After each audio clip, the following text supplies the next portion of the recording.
Unajua nini wanangu? Pale Simba pale. Tuna msimu wa 4 sasa hivi. Kila dirisha likija wanatoka wachezaji 10-12. Wakipungua sana wachezaji 8-7. Alafu wanaingia wachezaji 8 kwenda juu. Kila dirisha wanatoka 10-12. Wakipungua 8 wanakuja wengine kuanzia 8 hadi 12. Kwa miaka 4 Simba haijatengeneza timu. Na bado mpaka hii timu yenyewe tuliokuwa nayo sasa hivi itabongonyolewa tena. Tutengeneze timu nyingine. Itakuja timu nyingine tutaibongonyoa tena. Tutengeneze timu nyingine. Brothers, Simba ilitengenezwa, ile Simba bora ilitengenezwa kwa misimu zaidi ya 3. Na sio tu kuchukua wachezaji kuondosha. Dirisha la kwanza tukapata wachezaji kama 3-4. Dirisha la pili wachezaji kama 5-6. Alafu ikaja dirisha la Azam lile. Tukapata wachezaji Erastonyoni, Shomari, Aishi, Boko 4.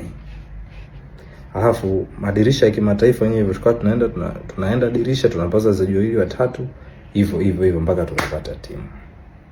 Lakini sasa hivi hebu niambieni, kwenye hii timu iliyopo sasa mwenye uhakika wa kubaki nani? Unawahesabu. Wengine wote utapalanganywa, utabadili, utaleta tena wengine. Kwa hiyo kwa zaidi ya misimu 4 kazi yetu kusaini, kuvunja, kulipa watu fedha wanaondoka. Kusaini, kuvunja, kulipa watu fedha wanaondoka. Wakati wengine na hizi timu ambazo kurugenza mashabiki na wanachama nini, sisi nafikiri tuwe na kitengo cha kuvunja na kusaini mikataba. Ndio timu ambayo inaongoza kwa press nyingi, press conference nyingi. Sisi tuna press nyingi, sio mashabiki, sio club wenyewe.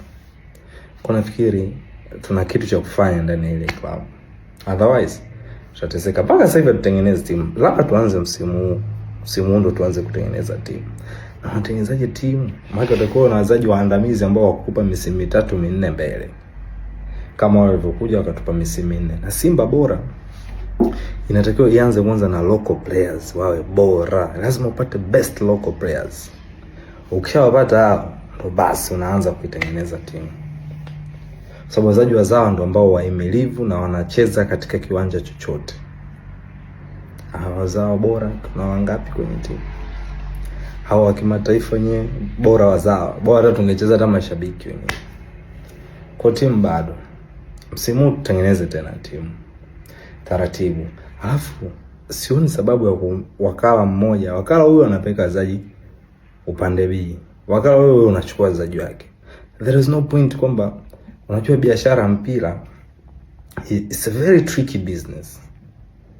Naweza nikawa wakala. Jua wachezaji wangu bora nipeleke wapi nifanye biashara. Hapo wachezaji wangu namna gani nipeleke wapi nifanye biashara. Tutafute soko jipya. Si lazima sana kuforce uko francophone huko. Na Simba bora hajawahi kutengenezwa na mataifa francophone. Yametengenezwa na anglophone, Uganda, Zambia. We can get players. Lakini kazi ifanyike. Nje na hapo wanangu.